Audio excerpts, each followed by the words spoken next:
Good morning, all. Good morning, ma'am. Good morning, ma'am. Good morning, ma'am. കഴിഞ്ഞ class എടുത്ത് നിങ്ങൾ വായിച്ചു നോക്കിയിരുന്നോ? എന്തെങ്കിലും ഡൗട്ടുകളുണ്ടോ?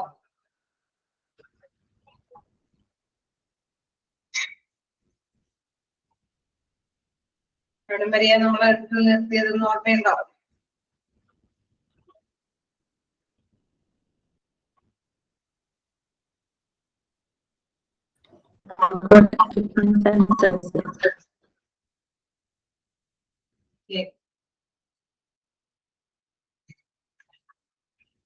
ബാർകോഡ് എക്യുപ്മെന്റ്സ് ആൻഡ് അസറ്റ് അല്ലേ?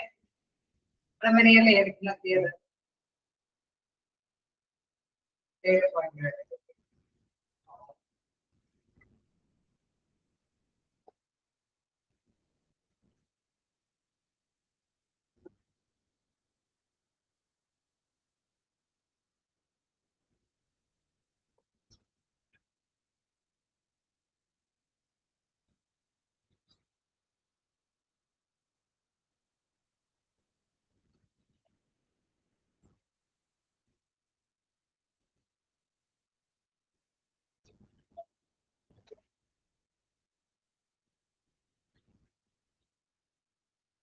നമ്മള് കണ്ടുവരുന്നാലേ പലതരത്തിലുള്ള കാര്യങ്ങൾ അറിയാം. ഒരു വലിയ ഹോസ്പിറ്റൽ ആകുമ്പോൾ മെയിൻ്റനൻസ് എന്ന് പറയുന്നത് എല്ലാ തരത്തിലും ഉണ്ടെന്നുള്ള കാര്യം നമ്മൾ ഡിസ്കസ് ചെയ്തു അല്ലെ? അപ്പോ കണ്ടിന്യൂ ചെയ്യാനോ ഇല്ലേ? അപ്പൊ നമ്മൾക്ക് മനസ്സിലാക്കേണ്ട പ്രധാനപ്പെട്ട കാര്യം ഏതെങ്കിലുമൊക്കെ രീതി അവലംബിച്ചിട്ട് വേണം അവിടെ ഈ മെയിൻ്റനൻസ് കാര്യങ്ങൾ കൈകാര്യം. എന്തെങ്കിലും ഒരു ഭാഗത്ത് എക്യുപ്മെന്റിന്റെ ആണെങ്കിലും അല്ലെങ്കിൽ ബിൽഡിങ്ങിന്റെ ആണെങ്കിലും എവിടെയാണെങ്കിലും എന്തെങ്കിലും പ്രോബ്ലംസ് ഉണ്ടെങ്കിൽ അല്ലെ, എന്തെങ്കിലും കുറവുകൾ ഉണ്ടെങ്കിൽ, ഏറ്റക്കുറച്ചിലുകൾ ഉണ്ടെങ്കിൽ അതിന്റെ ആ ഒരു ഹോസ്പിറ്റലിന്റെ ഫംഗ്ഷനെ മൊത്തത്തിൽ ബാധിക്കും അല്ലെ, അത് അഫക്ട് ചെയ്യാനായിട്ടുള്ള സാധ്യതയുണ്ട്.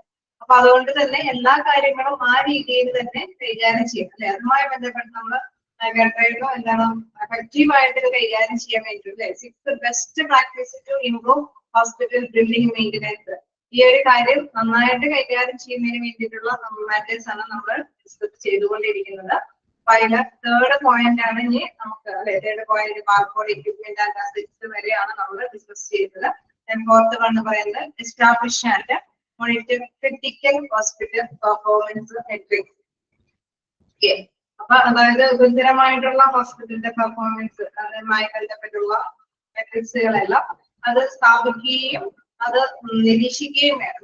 ഇൻകേസ് ഇത്തരത്തിലുള്ള കാര്യങ്ങളൊക്കെ ശ്രദ്ധയോടുകൂടി ചെയ്യണം എന്നുള്ള ഒരു ഐഡിയ കിട്ടാൻ വേണ്ടി അപ്പൊ അത്തരത്തിലുള്ളതാണ് ഉദ്ദേശിക്കുന്നത്. ക്രിട്ടിക്കൽ ഹോസ്പിറ്റൽ പെർഫോമൻസ് എന്ന് പറഞ്ഞാൽ ഗുരുതരമായിട്ടുള്ള അവസ്ഥയിലൂടെ പോകുന്ന കാര്യങ്ങളെല്ലാം തന്നെ അത് മെഷർ ചെയ്തിട്ട് അതെന്താണ് അതുമായി ബന്ധപ്പെട്ട നിരീക്ഷണങ്ങൾ നടപ്പാക്കിക്കൊണ്ടിരിക്കും. അപ്പൊ എവിടെയൊക്കെയാണ് ഫോൾട്ട് എന്ന് കണ്ടെത്താനായിട്ട് നമുക്ക് എളുപ്പം സാധിക്കും അല്ലെ.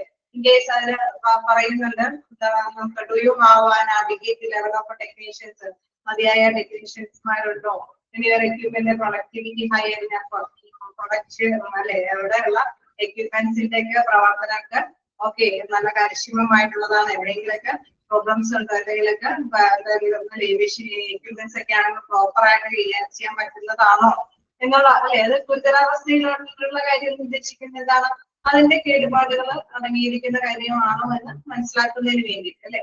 Improving standards across the hospital industry can highlight areas of improvement and celebration. അതായത് നമ്മുടെ എല്ലാ ഹോസ്പിറ്റലിന്റേതായിട്ടുള്ള എല്ലാ പ്രവർത്തനങ്ങൾക്കും പ്രത്യേകമായിട്ട് ഏതെങ്കിലും ഒരു മേഖലകൾക്ക് എന്തെങ്കിലും അല്ലെ നമ്മൾ ശ്രദ്ധ കേന്ദ്രീകരിക്കേണ്ട ഏരിയകൾ എന്തെങ്കിലും ഉണ്ടോ അല്ലെ, അതിന്റെ ആ ഒരു പോഷിപ്പിച്ച് കൊടുക്കേണ്ട എന്തെങ്കിലും ഭാഗങ്ങളുണ്ടോ, അല്ലെങ്കിൽ സ്റ്റാൻഡേർഡ് അനുസരിച്ചിട്ട് തന്നെയാണോ അവിടെ കാര്യങ്ങൾ പോകുന്നത്, അതൊക്കെ കൃത്യമായിട്ട് തന്നെ മനസ്സിലാക്കേണ്ടതുണ്ട്.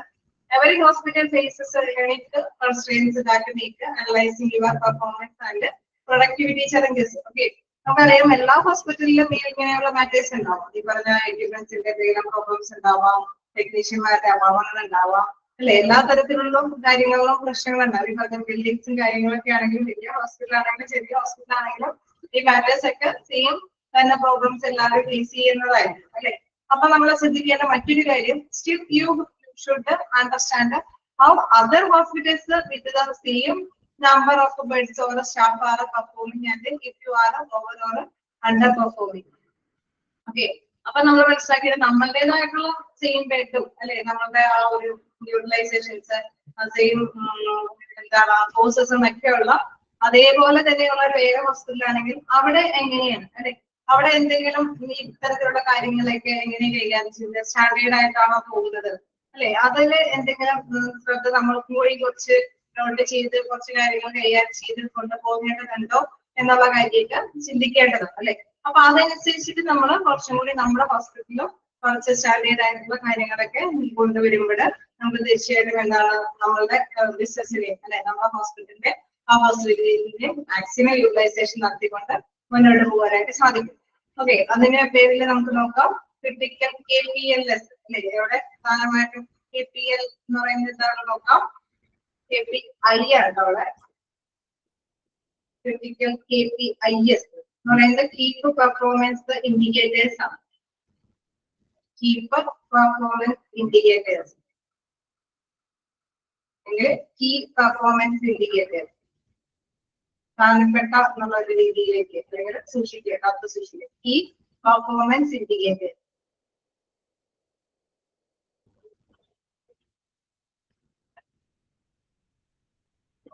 നോട്ട് ചെയ്യോ key performance indicators.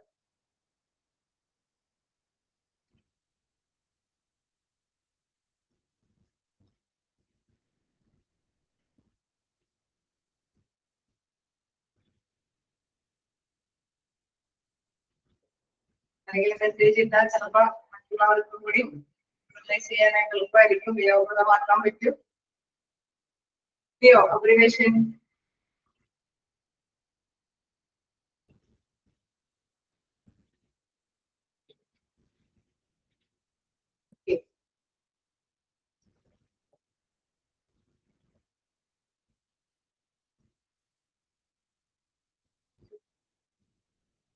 ക്ലിയർ ആയോ? അപ്പൊ നമ്മൾ കണ്ടോ എന്താണ് നമുക്കും ഇങ്ങനെ ഗുരുതരാവസ്ഥയിലുള്ള കാര്യങ്ങൾ ഗുരുതരാവസ്ഥ പേഷ്യന്റിന്റെ ഉദ്ദേശമല്ല ഉണ്ടാവുക ഹോസ്പിറ്റലിൻ്റെതായിട്ടുള്ള ഈ ഗുരുതരാവസ്ഥയിലുള്ള കാര്യങ്ങൾ ഉണ്ടാവാൻ സാധ്യതകളുണ്ട്. അപ്പൊ അതുപോലെ തന്നെ സ്റ്റാൻഡേർഡ് നമുക്ക് കീപ്പ് ചെയ്ത് കൊണ്ടുപോകാനായിട്ട് സാധിക്കും. അപ്പൊ മറ്റു ഹോസ്പിറ്റലിലെ സ്റ്റാൻഡേർഡ് വെരിഫൈ ചെയ്തിട്ട് അത് വെച്ചിട്ട് നമ്മൾ ഒരു കീ പെർഫോമൻസ് ഇൻഡിക്കേറ്റേഴ്സ് യൂസ് ചെയ്യാനായിട്ട് ശ്രമിക്കണം. അത് മുന്നോട്ട് പോകുമ്പോൾ അതിന് എന്തൊക്കെ കാര്യങ്ങൾ ആയിട്ടുള്ളത് നോക്കാം. First one main repair time. അതായത് നമ്മൾ ഈ പറഞ്ഞ എക്യുപ്മെന്റ്സിന്റെ ഒക്കെ റിപ്പയർ ടൈം അല്ലെ ശരാശരി അറ്റകുറ്റ പണി നടത്തേണ്ട സമയത്തിനെ കുറിച്ചിട്ടൊരു കൃത്യമായ ഒരു രൂപരേഖ ഉണ്ടാവണം. Main time between failures. Okay അതേമാതിരി തന്നെ ഇപ്പൊ നമുക്കറിയാല്ലേ ഓരോ എക്യുപ്മെന്റിന്റെ കാലാവധി പടക്കം ഉണ്ടാവും അല്ലെ ഒരു ഇത്രയും നാളെ അതുകൊണ്ട് ഉപയോഗപ്രദമാക്കാനായിട്ട് സാധിക്കുകയുള്ളൂ അല്ലെ. അപ്പൊ അതൊന്ന് കൃത്യമായിട്ട് നമുക്ക് മനസ്സിലാക്കാനായിട്ട് മെയിൻ ടൈം ബിറ്റ്വീൻ ഫെയിലിയർ ആവുന്ന അതുമായി ബന്ധപ്പെട്ട സമയക്രമം. then overall equipment effectiveness OEE അതൊക്കെ ഇമ്പോർട്ടന്റ് ആണ്.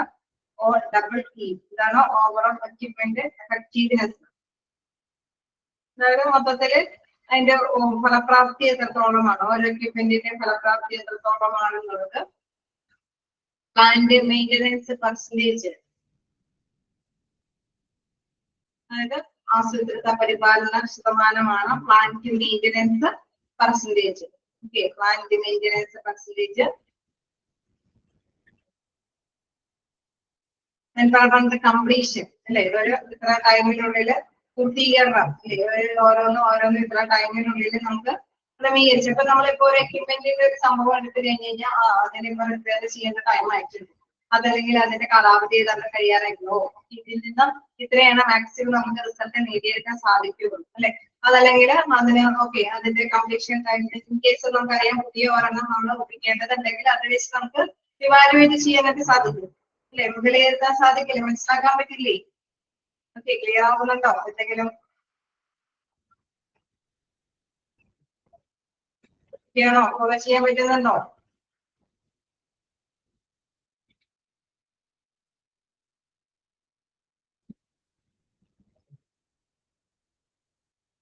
ചെയ്യണോ? വീണ്ടും റിപ്പീറ്റ് ചെയ്ത് പറഞ്ഞു പോകേണ്ടതുണ്ടോ? ചെയ്യണം. ഓക്കെ, അപ്പൊ അത് എന്ന് പറയുന്നത് ഇത് ഈ പറഞ്ഞ മാതിരി നമ്മള് എക്യുപ്മെന്റിന്റേതായിട്ടുള്ള കാര്യങ്ങൾ നമ്മൾ ക്ലിയർ ചെയ്ത, അതായത് അതിന്റെ ആ ഒരു വർക്കിംഗ് കണ്ടീഷൻ നമ്മൾ നേരത്തെ കാണും. നമ്മൾ നേരത്തെ പറഞ്ഞ മാതിരി ഏതെങ്കിലും ഒരു ടൈമിൽ നമ്മൾ രോഗിയെ ചെക്കപ്പ് ചെയ്തുകൊണ്ടിരിക്കുന്ന ടൈമിൽ അതിന് കേടുപാട് സംഭവിച്ചു കഴിഞ്ഞാൽ നമുക്കറിയാം അത് അല്ലെ പേഷ്യന്റ് ഡിസാറ്റിസ്ഫൈഡ് ആവും. അത് മാത്രമല്ല നമ്മുടെ ജീവന ഭീഷണിയായിട്ടുള്ള എന്തെങ്കിലും കാര്യങ്ങളൊക്കെ ഉണ്ടെങ്കിൽ അത് വലിയ പ്രശ്നമാണ് അല്ലെ. അപ്പൊ അത്തരത്തില് തീർച്ചയായിട്ടും അങ്ങനെ ഒരു അനുഭവവേദ്യം ആവാതിരിക്കാൻ തന്നെ ശ്രദ്ധ കേന്ദ്രീകരിച്ചുകൊണ്ട് നേരത്തെ കൂട്ടി തന്നെ ഇത്തരത്തിലുള്ള കാര്യങ്ങളൊക്കെ അറേഞ്ച് ചെയ്യേണ്ടതാണ് അല്ലെ. അത് വീണ്ടും ഇൻവെന്ററി ടേൺ ഓവർ, ഇവിടെ വീണ്ടും അടുത്തൊരു ഭാഗം എന്ന് പറയുന്നത് ഇൻവെന്ററി ടേൺ ഓവർ എന്ന് പറയുമ്പോൾ എത്രത്തോളം വിറ്റുവരവ് അല്ലെ ഓരോന്നും നമ്മൾ മേടിക്കുന്നതനുസരിച്ചിട്ട് നമുക്ക് വീണ്ടും വീണ്ടും സ്വരൂപിക്കേണ്ടതുണ്ടാവാം. അതനുസരിച്ച് അത് മാത്രമല്ല റിയാക്റ്റീവ് മെയിൻ്റെനൻസ് വർക്ക് അവേഴ്സ്, അതായത് അല്ലെ അതിന്റെ റിയാക്റ്റീവ് ആയിട്ട് മെയിൻ്റെനൻസ് ജോലിയുടെ ആ ഒരു സമയക്രമമൊക്കെ അല്ലെ കൃത്യമായിട്ട് തന്നെ ഇത്ര ടൈം നമ്മളിപ്പോ എന്തെങ്കിലും കൊടുത്താൽ തിരിച്ച് വരാനായിട്ടുള്ള ടൈം എടുക്കും അല്ലെ. അത് അതിന്റെയൊക്കെ കൃത്യമായിട്ടുള്ള ഒരു മെയിൻ്റെനൻസ് അവേഴ്സ് എത്രത്തോളം വരുന്നുള്ള കാര്യം, അൺഷെഡ്യൂൾഡ് ഡൗൺ ടൈം, അതായത് ഡൗൺ അല്ലെ ഷെഡ്യൂൾ ചെയ്യാത്ത സമയം എന്തെങ്കിലും ഉണ്ടെങ്കിൽ അതൊക്കെ നമ്മൾ കൃത്യമായിട്ട് നോട്ട് ചെയ്യുക. Spare parts inventory management, case എന്തെങ്കിലും സ്പെയർ പാർട്സ് ചിലപ്പോൾ വേണമെങ്കിൽ പഴയ മെഷീൻ എക്യുപ്മെന്റ്സ് ഒക്കെ ആണെങ്കിൽ അതിന്റെ സ്പെയർ പാർട്സ് ഒന്നും കിട്ടുകയെന്ന് വരുന്നു അല്ലെ. അപ്പൊ അതുമായി ബന്ധപ്പെട്ട ഇന്ന സാധനങ്ങളൊക്കെയാണെന്നത് നേരത്തെ മനസ്സിലാക്കി വയ്ക്കുക. അതൊക്കെ ചിലപ്പോൾ നമുക്കറിയാം പുതിയ പുതിയ എക്യുപ്മെന്റ്സ് ഒക്കെ ആവുമ്പോൾ അതൊക്കെ ചിലപ്പോൾ വേണമെങ്കിൽ റീപ്ലേസ് ചെയ്തിട്ടുണ്ടാവും അല്ലെ. ഇൻ കേസ് ഓൾഡ് ആയിട്ടുള്ള സാധനങ്ങളൊക്കെ റീപ്ലേസ് ചെയ്തിട്ടുണ്ടാവും, കാരണം പാർട്സ് ഒന്നും കിട്ടാത്തതാണ്. അപ്പൊ തീർച്ചയായിട്ടും അതൊക്കെ നോക്കിക്കഴിയുമ്പോഴാണ് ആ ഒരു ചാപ്റ്ററിൽ എടുത്ത് നോക്കിക്കഴിയുമ്പോഴാണ് ഓക്കെ ഇന്ന എക്യുപ്മെന്റ്സ് ആണ് ഇതിൽ യൂസ് ചെയ്തിരിക്കുന്നത്, ഇന്ന സ്പെയർ പാർട്സുകളൊക്കെയാണ് ഇത് വേണ്ടതെന്ന് മനസ്സിലാക്കിയിട്ട് അതനുസരിച്ചിട്ട് തീരുമാനങ്ങൾ എടുക്കാനായിട്ട് സാധിക്കുകയുള്ളൂ.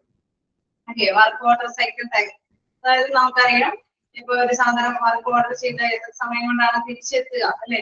അങ്ങനെയൊക്കെയുള്ള റിക്വയർമെന്റിന് കൊടുത്താലും തിരിച്ചെത്തുന്ന സമയം, ഇതെല്ലാം തന്നെ കൃത്യമായിട്ട് തന്നെ അവിടെ മനസ്സിലാക്കിയിട്ട് പോവുകയാണെങ്കിൽ തീർച്ചയായിട്ടും എന്താണ് ഒരു പ്രോബ്ലം ഇല്ലാതെ തന്നെ അല്ലെ ഓരോ എക്യുപ്മെന്റ്സും ഓക്കെ ഇത് ഇപ്പൊ ഇത്രയും ടൈമിനുള്ളിൽ നമുക്ക് കേൾക്കാനായിട്ടുണ്ട്, അപ്പൊ ഇത് ഉപയോഗപ്രദമാക്കാം അല്ലെ. ഇന്ന ഡിപ്പാർട്ട്മെന്റിൽ ഇത് വേണമെങ്കിൽ യൂസ് ചെയ്യാം.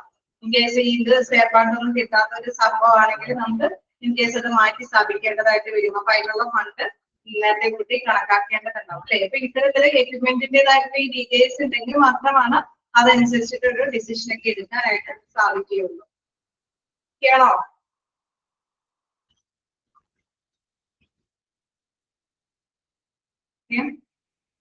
നെക്സ്റ്റ് നോക്കാം. ഇതിന്റെ ഒരു ലാസ്റ്റ് പാരഗ്രാഫ് നോക്കാം. Irrespective of your hospital maintenance management program, you must prioritize your patient's safety and meet regulatory compliance requirements. Okay, നമുക്കറിയാം ഇത് എന്തിനു വേണ്ടിയിട്ട് നമ്മൾ ഇങ്ങനെ എക്യുപ്മെന്റ്സിന്റെ ഈ കാര്യങ്ങളൊക്കെ ശ്രദ്ധിക്കുന്നത്, നമ്മൾ നേരത്തെ പറഞ്ഞ മാത്രമേ പേഷ്യന്റിന്റെ സേഫ്റ്റി സുരക്ഷിതത്വം അല്ലെ അത് കൃത്യമായിട്ട് മനസ്സിലാക്കണം. ഇൻ കേസ് ഇങ്ങനെ ചെയ്തുകൊണ്ടിരിക്കുമ്പോൾ എന്തെങ്കിലും പ്രോബ്ലംസ് സംഭവിച്ചാൽ അതല്ലെങ്കിൽ എന്തെങ്കിലും അല്ലെ ഇതിപ്പോ ഹോസ്പിറ്റലിലെ ഉപയോഗിക്കുന്നത് മാത്രമല്ല, ഇൻ കേസ് ഹോസ്പിറ്റലിലുള്ള അല്ലെ ഓൾറെഡി ഉള്ള എക്യുപ്മെന്റ്സുകൾ ഫിക്സ് ആയിട്ടുള്ള എക്യുപ്മെന്റ്സിന്റെ കൃത്യമായിട്ടുള്ള രൂപരേഖ നോക്കിയിട്ട് അവിടെ എന്തെങ്കിലുമൊക്കെ മാറ്റങ്ങൾ വരുത്തണമെന്നൊക്കെ കൃത്യമായിട്ട് അനലൈസ് ചെയ്യാൻ പറ്റും. അപ്പൊ തീർച്ചയായിട്ടും പേഷ്യന്റിന്റെ സുരക്ഷ പ്രധാനമായിട്ടുള്ള ഒരു കാര്യമാണ്. എന്തെങ്കിലുമൊക്കെ ആവശ്യകതകൾ ഉണ്ടെങ്കിൽ അത് റെഗുലർ ആയിട്ട് തന്നെ മീറ്റ് ചെയ്ത് പോയാൽ മാത്രമാണ് അത് ഹോസ്പിറ്റലിന്റെ നല്ല ഭാവിക്ക് മുന്നോട്ട് കൊണ്ടുപോകാനായിട്ട് സാധിക്കുകയുള്ളൂ. അതുകൊണ്ടാണ് പറയുന്നത് irrespective of your hospitals maintenance management program you must prioritize അല്ലെ. പ്രധാനമായിട്ട് നമ്മൾ പ്രയോറിറ്റി കൊടുക്കേണ്ടത് സേഫ്റ്റി ഓഫ് പേഷ്യൻസ് ആണ്.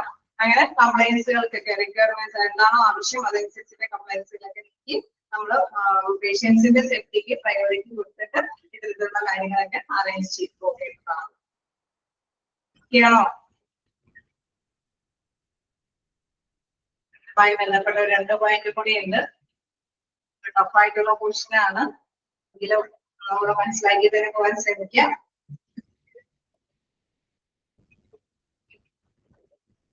ഇവിടെ 5th പോയിന്റ് നോക്കുമ്പോൾ mobile with cloud based hospital maintenance applications.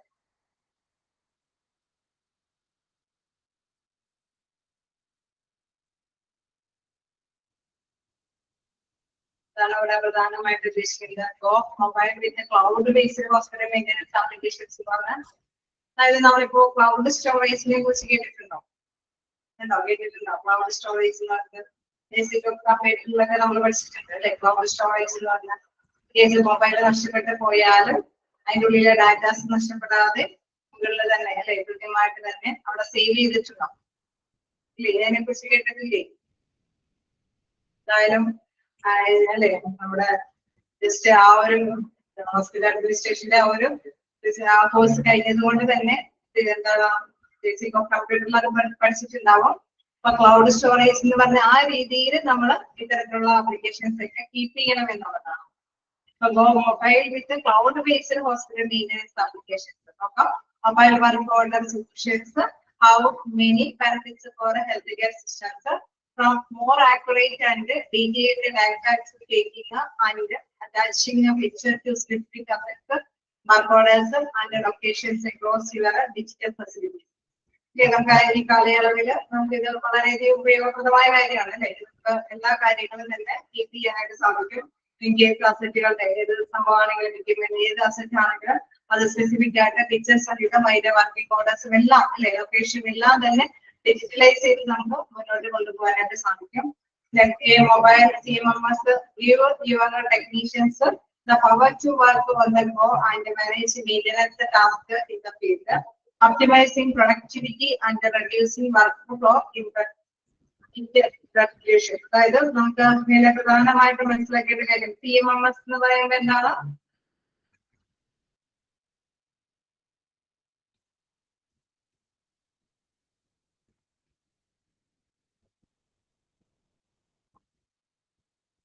അതോയോ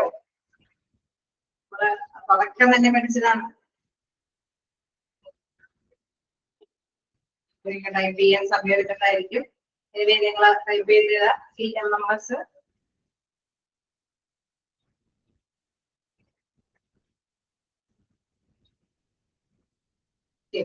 computerised maintenance management software.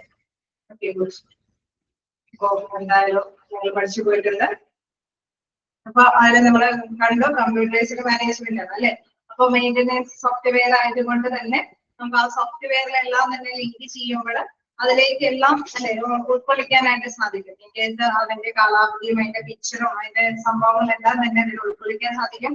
നമ്മൾ നേരത്തെ പറഞ്ഞ് ജസ്റ്റ് CMMS സോഫ്റ്റ്വെയർ അല്ല, ക്ലൗഡ് സ്റ്റോറേജ് ബേസ് ചെയ്തിട്ടുള്ള CMMS സോഫ്റ്റ്വെയർ ആവുമ്പോൾ എന്താ പ്രത്യേകത?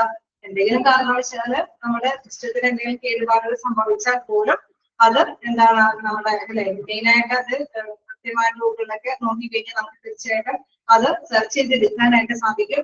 കാരണം എന്തുകൊണ്ടാണെന്ന് വെച്ച് കഴിഞ്ഞാൽ അത് നഷ്ടപ്പെടുന്നില്ല അല്ലെ. അതിന്റെ ഒരു സ്റ്റോറേജ് ഫെസിലിറ്റി കൂടുതലായതുകൊണ്ട് തന്നെ അതൊരിക്കലും നഷ്ടപ്പെടുന്നില്ല. അപ്പൊ ആ ഒരു രീതിയിൽ തന്നെ അത് കീപ്പ് ചെയ്യാനായിട്ട് ശ്രമിക്കുക. തന്നെ പ്രധാനമായിട്ടും പറയുന്നുണ്ട് go and manage maintenance task in the field. എന്തെങ്കിലും മെയിൻ്റെനൻസ് നടത്തുന്നുണ്ടെങ്കിൽ അത് നടത്താനായിട്ട് സാധിക്കും.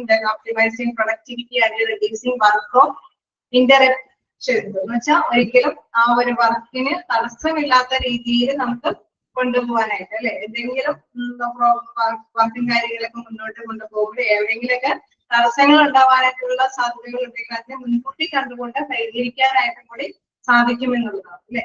അപ്പൊ തീർച്ചയായിട്ടും ഇതിൽ ആ ഒരു സോഫ്റ്റ്വെയർ യൂട്ടിലൈസ് ചെയ്തിട്ട് നമ്മുടെ ആസിറ്റുകളെല്ലാം ഫോളോ ചെയ്യണം അല്ലെ. അതനുസരിച്ചിട്ട് അതിന്റെ രീതി അനുസരിച്ചിട്ട് നമുക്ക് മാനേജ് ചെയ്ത് പോയത് ഡെയിലി നമുക്ക് അപ്ഡേഷൻസ് ഒക്കെ കണ്ടെത്തിയിട്ട് മെയിൻ്റെനൻസ് ഒക്കെ നടത്താനായിട്ട് സാധിക്കുമെന്നുള്ളതാണ്. Moreover, mobile CMMS apps allow you to take and attach pictures to work orders, view and update asset histories, and record materials, change and labor on site. Yes, നമുക്കറിയാം ഇതിപ്പോ വിദഗ്ധരാണ് അല്ലെ. നമുക്ക് സാങ്കേതിക വിദഗ്ധരും കൂടി നമുക്ക് ഇതിനുള്ള അധികാരങ്ങളൊക്കെ നൽകുന്നുണ്ട്. കാരണം അതിനനുസരിച്ച് നമുക്ക് ഇത് കൈകാര്യം ചെയ്യാൻ സാധിക്കും. അതുകൊണ്ടാണ് പറയുന്നത് go and manage maintenance task അല്ലെ. നമ്മുടെ ടെക്നീഷ്യൻസുമാർക്ക് നമുക്ക് പവർ ഉണ്ട് ഈ കാര്യങ്ങളൊക്കെ കൈകാര്യം ചെയ്യാനായിട്ടുള്ള അധികാരം നമുക്ക് വിട്ടുകൊടുക്കാൻ സാധിക്കും. നമുക്കറിയാം ഈ എക്യുപ്മെന്റ്സ് ഈ സംഭവങ്ങളെല്ലാം വീട്ടിലുണ്ടെങ്കിൽ അവിടുത്തെ ടെക്നീഷ്യൻസ് ആയിരിക്കും അവർ പരിശോധിക്കുന്നത് അല്ലെ. ഇതൊക്കെ ഓക്കെയാണ്, ഓക്കെ ഇന്ന സംഭവങ്ങൾക്കൊന്നും പ്രശ്നമില്ല, ഇന്ന പ്രൈസിലെ പ്രോബ്ലംസിനാണ് കുഴപ്പമുള്ളത്, ഇതിനെന്തോ കാലാവധി ഉണ്ട്, ഇതിപ്പോ കാണിച്ചിരിക്കുന്നത് ഇതിനെന്തൊക്കെയോ ട്രബിൾ ഉണ്ടെന്നാണ് കാണിച്ചിരിക്കുന്നത്, അപ്പൊ അത് മാറ്റണം അല്ലെ. അപ്പൊ ആ ഒരു ടെക്നീഷ്യൻ ആ കാര്യങ്ങൾ മാത്രമായിരിക്കും ഡീൽ ചെയ്യുന്നത്. അപ്പൊ അവര് ഇൻഫോർമേഷൻസ് ഓരോരുത്തർക്ക് കൊടുക്കുന്നവർക്ക് കൊടുക്കാനായിട്ടുള്ള ഒരു പവറും അവർക്ക് ലഭിച്ചിട്ടുണ്ടാവും. Then അത് കൂടാതെയാണ് moreover mobile CMMS also allow you to take and attach a picture to work orders, view and update asset histories and record materials changes and labor on site. Okay. അപ്പൊ നമുക്കറിയാം in case ഇപ്പൊ എന്തെങ്കിലുമൊക്കെ മാറ്റി സ്ഥാപിക്കുകയോ എന്തെങ്കിലുമൊക്കെ ചെയ്യേണ്ടതുണ്ടെങ്കിൽ തീർച്ചയായിട്ടും നമുക്ക് പുതിയതോരണം അല്ലെങ്കിൽ കൊണ്ടുവരികയൊക്കെ ചെയ്യുകയാണെങ്കിൽ അല്ലെങ്കിൽ നമ്മൾ നിലവിലെ അസറ്റിനെ കുറിച്ചിട്ട് നമുക്ക് ഇങ്ങനെയുള്ള അസറ്റ് തന്നെ വേണം നമുക്ക് യൂട്ടിലൈസ് ചെയ്യണമെങ്കിൽ നമുക്ക് ഓൾറെഡി ഉണ്ടായിരുന്നതിന്റെ ഹിസ്റ്ററീസും കാര്യങ്ങളൊക്കെ പരിശോധിക്കേണ്ടതായിട്ട് വരും. അതിന് വരുമോ? അതിനുള്ള ആവശ്യകത ഉണ്ടാവും അല്ലെ? നമുക്കറിയാം ആ പ്ലേസിൽ അതേപോലെ തന്നെ സൂട്ടായിട്ടുള്ള സാധനം തന്നെ മാത്രം നമുക്ക് അത് റീപ്ലേസ് ചെയ്യാൻ സാധിക്കുകയുള്ളൂ.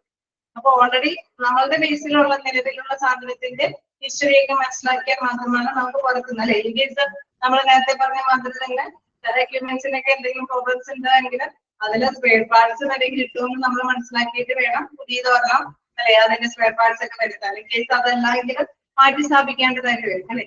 അപ്പൊ തീർച്ചയായിട്ടും അതിന്റെ വ്യൂ അപ്ഡേറ്റ്സ് അസറ്റ് ഹിസ്റ്ററീസും അല്ലെങ്കിൽ മെറ്റീരിയൽസിന്റെ എല്ലാ കാര്യങ്ങളും നമ്മൾ ഓൺസൈറ്റിലൂടെ നമുക്ക് വ്യക്തമായിട്ട് മനസ്സിലാക്കിയ പിക്ചർ സഹിതം നമുക്ക് മനസ്സിലാക്കി കൊടുക്കാനൊക്കെ സാധിക്കും. This will reduce the amount of computer work everyone has at the end of the day. Okay. അപ്പൊ ഈ എന്താ പറയുക പ്രൊഫഷണൽ ആ ടെക്നീഷ്യന്മാര് അവരുടേതായിട്ടുള്ള കാര്യങ്ങൾ അപ്ഡേറ്റ് ആയിട്ട് ചെയ്യുമ്പോഴും മറ്റുള്ളവർക്കൊന്നും ഇതിന്റെ റിസ്ക് വരും അല്ലെ. അവര് ടെക്നീഷ്യൻസ്മാരായിരിക്കും ഇത് ഓപ്പറേറ്റ് ചെയ്യുന്നത്. ഓക്കെ. അവരൊക്കെ ജസ്റ്റ് ഇതിന്റെ കംപ്ലൈന്റ് മാത്രമൊക്കെ കാണിക്കുന്നത്. ഓക്കെ. ബാക്കി ഹിസ്റ്ററീസ് ഒക്കെ ആ സോഫ്റ്റ്വെയർ കൈകാര്യം ചെയ്യുന്നവരായിരിക്കും അത് അപ്ഡേഷൻ ഒക്കെ നടത്തിക്കൊണ്ട് പോകും. അപ്പൊ തീർച്ചയായിട്ടും എന്താണ് അവിടെ എൻഡ് ഓഫ് ദ ഡേയിൽ വേറെ അല്ലെ ഒരു പ്രത്യേകമായ ഓവർലോഡ് ഒന്നും വരില്ല. This will reduce the amount of computer work everyone has the end of the day. എല്ലാവർക്കും അവരവരുടേതായ ഡ്യൂട്ടി ചെയ്താൽ മതി അല്ലെ. വേറെ സംഭവിച്ചു അല്ലെങ്കിൽ ഇതിന്റെ സംഭവം കംപ്ലൈന്റ് ആയിരുന്നൊക്കെ CMMS റിപ്പോർട്ട് ചെയ്താൽ മതി. ആ CMMS സോഫ്റ്റ്വെയർ ഓപ്പറേറ്റ് ചെയ്യുന്ന വ്യക്തികൾ അതിന്റെ പരിഹാരങ്ങളൊക്കെ കണ്ടെത്തിയിട്ട് കൈകാര്യം ചെയ്യുക അല്ലെ. വേണ്ടപ്പെട്ട അതോറിറ്റിക്കൊക്കെ മെസ്സേജുകളൊക്കെ പാസ് ഔട്ട് ചെയ്തു പോകും. ക്ലിയർ ആയോ?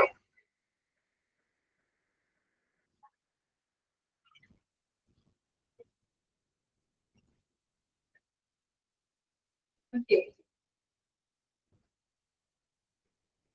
നെക്സ്റ്റ് നോക്കുകയാണെങ്കിൽ integrate your work orders and floor plans ആണ്.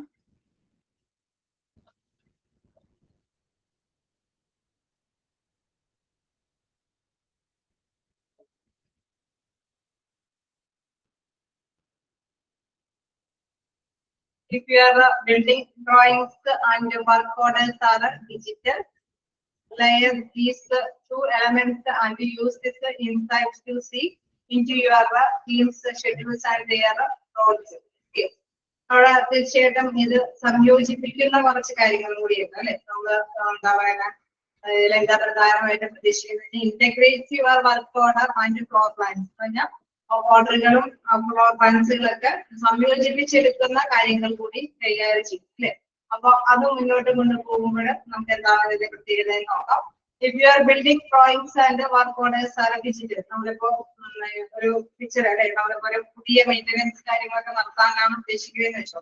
അല്ലെങ്കിൽ നമ്മൾ ഉള്ള ഒരു ബിൽഡിങ്ങില് കുറച്ചും കൂടി അല്ലെങ്കിൽ പുതിയൊരു ഭാഗം പണിയാനായിട്ട് അപ്പൊ ആ ഡ്രോയിങ്സ് നമുക്ക് അതിനോടൊപ്പം തന്നെ ഡിജിറ്റലി ചെയ്തിട്ടാണ് നമുക്ക് പിക്ചറൈസ് ചെയ്ത് കാണിക്കുന്നത്.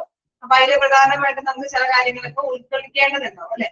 Then layers these two elements are the use this insight to see into your team's schedule and their roles. Okay, അവര് ആ ഒരു റൂട്ടിലുള്ള മാപ്പ് അനുസരിച്ചിട്ട് തന്നെ അല്ലെങ്കിൽ ആ ഡ്രോയിങ്സ് അനുസരിച്ചിട്ട് തന്നെയായിരിക്കും കാര്യങ്ങളൊക്കെ ഷെഡ്യൂൾ ചെയ്ത്.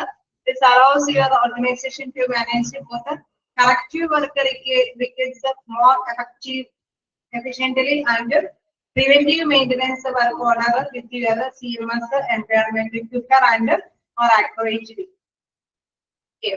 നമുക്കറിയാം നമ്മളൊരു ഡ്രോയിങ്സ് അല്ലെ കമ്പ്യൂട്ടറൈസിന്റെ സഹായത്തോട് കൂടിയിട്ടുള്ള ഡ്രോയിങ്സ് അനുസരിച്ച് നമ്മൾ കൈകാര്യം ചെയ്യുമ്പോൾ എന്താണ് അവിടെ എന്തെങ്കിലും അല്ലെ ചില കാര്യങ്ങളൊക്കെ കൂടുതൽ കൂട്ടിച്ചേർക്കണമെന്നുണ്ടാവും അല്ലെ.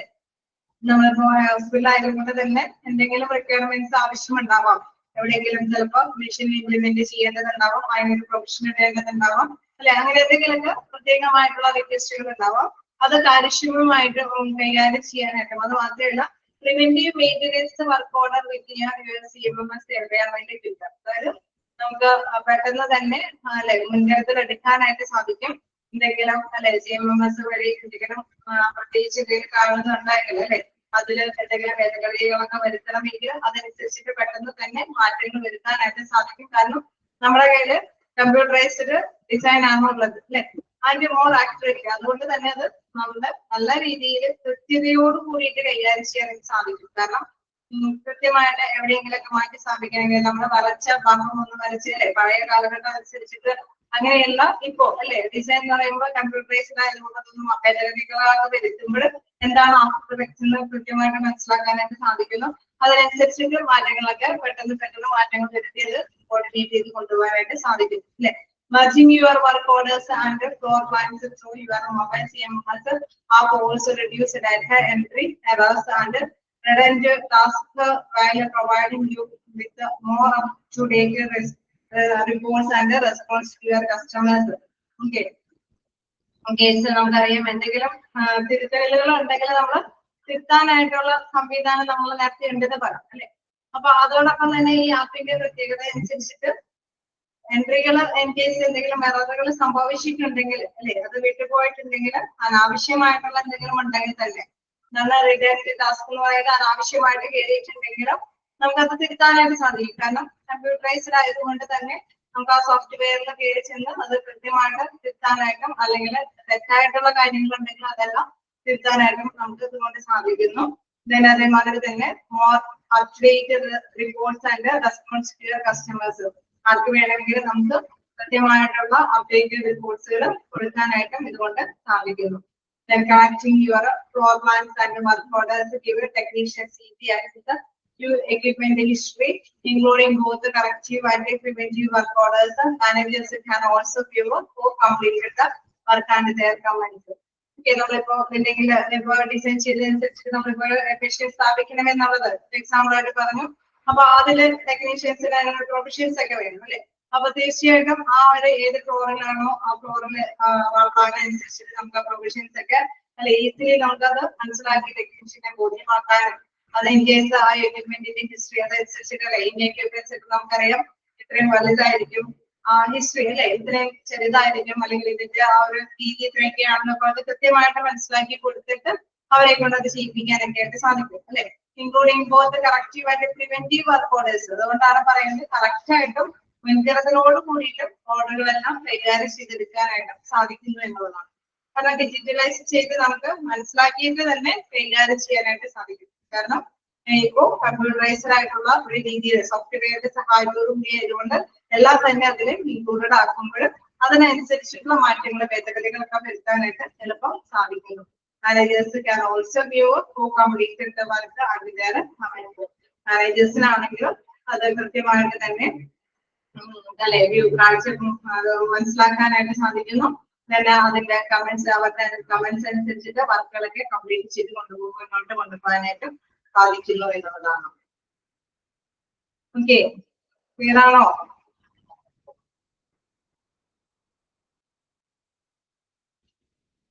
ആണോ? വീണ്ടും കുറച്ച് അഡ്വാൻറ്റേജസും കൂടി വീഡിയോടൊപ്പം തന്നെ പറയുന്നുണ്ട്. കൂട്ടിച്ചേർക്കലുകൾ വളരെ എളുപ്പത്തിൽ സാധിക്കുന്നത് കൊണ്ട് തന്നെ അതിൻ്റെതായിട്ടുള്ള ഗുണങ്ങൾ അതിനുണ്ട് അല്ലെ. അതർ അഡ്വാൻറ്റേജസ് നോക്കുകയാണെങ്കിൽ work related electrically in the field. അതായത് നമുക്കറിയാം ഈ പറഞ്ഞ മാതിരി ഇലക്ട്രിക്കൽ കാര്യങ്ങളുമായിട്ട് ബന്ധപ്പെട്ട ഒരു ഫീൽഡിലാണ് വർക്കിംഗ് അല്ലെ. അത് ആ ജോലിയുമായി ബന്ധപ്പെട്ട വ്യക്തികളെ അത് കണ്ടെത്തി നമുക്ക് ശേഖരിക്കാനൊക്കെ ആയിട്ട് സാധിക്കും. അപ്പോൾ നമുക്ക് ഇൻ കേസ് ഓക്കെ അവിടെ ഒരു പ്രൊഫഷൻ ഇട്ട് കഴിഞ്ഞാൽ ഈ ആ മെഷീൻ ഇംപ്ലിമെന്റ് ചെയ്ത് ആ മെഷീന്റെ ഹിസ്റ്ററി ഒക്കെ നോക്കിയിട്ട് ഇത്രയും സ്ഥലവും വലുപ്പമൊക്കെ വേണം. അപ്പൊ അതനുസരിച്ചിട്ട് നമുക്ക് എന്താണ് ഇലക്ട്രീഷ്യൻ വിളിച്ചിട്ട് അത് എങ്ങനെയാണ് അത് കൈകാര്യം ചെയ്യാൻ പറ്റുമോ എന്നൊക്കെ ഉള്ള രീതിയിൽ കാര്യങ്ങളൊക്കെ ചോദിച്ചറിയാനായിട്ട് എളുപ്പത്തിൽ സാധിക്കുന്നു അല്ലെ. അത് അത്തരത്തിലുള്ള വ്യക്തികൾക്ക് ആ ഇലക്ട്രീഷ്യൻ മാത്രമായിരിക്കും ആ ഒരു മെഷീനുമായി ബന്ധപ്പെട്ട കാര്യങ്ങളൊക്കെ അല്ലെങ്കിൽ അതിന്റെ പവർ സപ്ലൈയുമായി ബന്ധപ്പെട്ട കാര്യങ്ങളൊക്കെ അറിയാൻ പറ്റുള്ളൂ അല്ലെ. അപ്പൊ അതൊക്കെ ജസ്റ്റ് മനസ്സിലാക്കാനായിട്ട് സാധിക്കുന്നു. eliminating errors from reading handwritten notes on paper work orders. Case അല്ലാത്ത കാര്യങ്ങളൊക്കെ അല്ലെ നമ്മുടെ ഡിജിറ്റലൈസ് ചെയ്തുകൊണ്ട് തന്നെ ആവശ്യമില്ലാത്ത കാര്യങ്ങൾ ഇപ്പൊ ഇൻ കേസ് ഈ ഒരു പ്രൊഫഷന് പകരം വേറൊരു മെഷീനാണ് എങ്കിൽ അതുമായി ബന്ധപ്പെട്ട എന്തെങ്കിലും കാര്യങ്ങളൊക്കെയാണ് കൊടുത്തിരിക്കുന്നതെങ്കിൽ അതൊക്കെ വേണമെങ്കിൽ എലിമിനേറ്റ് ചെയ്യുക അല്ലെ, മാറ്റി വേണ്ടാന്ന് വെക്കാവുന്നതാണ്. Then gather accurate data reading by restricting the type of input and range of values for each question or input your pick list or response. Okay. അതായത് നമ്മളെപ്പോഴും അല്ലെ തീർച്ചയായിട്ടും മൂല്യങ്ങളുള്ള വാല്യൂസ് ഉള്ള കാര്യങ്ങൾക്ക് അനുസരിച്ചിട്ട് ഓരോ ക്വസ്റ്റ്യൻസ് അല്ലെ എന്തെങ്കിലുമൊക്കെ കൃത്യമായിട്ട് നമുക്ക് മനസ്സിലാക്കി കഴിയുമ്പോൾ ആ സോഫ്റ്റ്വെയർ കൈകാര്യം ചെയ്യുന്നവർക്ക് മനസ്സിലാക്കി കഴിയുമ്പോൾ തീർച്ചയായിട്ടും എന്താണോ കൂടുതലായിട്ട് അല്ലെ നമ്മൾ റെസ്പോണ്ട് കൊടുക്കുന്ന അനുസരിച്ചിട്ട് നമുക്ക് കാര്യങ്ങൾ തീരുമാനിക്കാൻ സാധിക്കും, വേണ്ടാത്തൊക്കെ നമുക്ക് എലിമിനേറ്റ് ചെയ്യാനായിട്ട് സാധിക്കുന്നു. Then reviewing new work orders in the field without returning to the office.